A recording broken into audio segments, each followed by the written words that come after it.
side ni Dennis. No? Dati pa yun, meron na yun. Pero mas Hindi lang niya Nahihiya nilalabas. lang siyang ilabas. Na-enjoy mo na. Na-enjoy ko naman. Kasi sa bahay, gano'n naman siya eh. Oo. Pero kay Dennis, malaki rin ang nabago.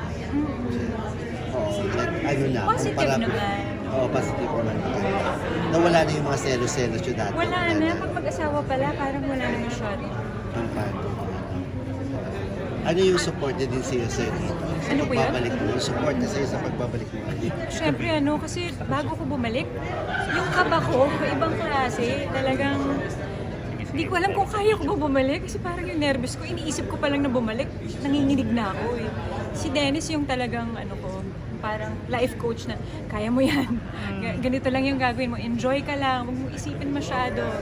Pero paano hatian nyo ng nag-uusap ba kayo na pag merong kang gagawin, Oo. siya wala? Ganun talaga. May divide. Kailangan kami. Kasi bago mag-isang taon si Dylan, kami lang eh. Wala kaming yaya.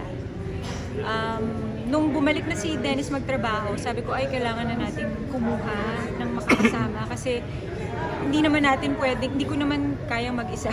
So kailangan ko na, lalo na lumilikot na, hinahabol ko na, ganyan.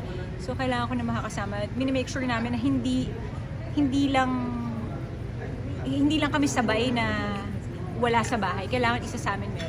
Good thing, isa na rin yung management namin. Kaya naayos naman na mabuti yung schedule.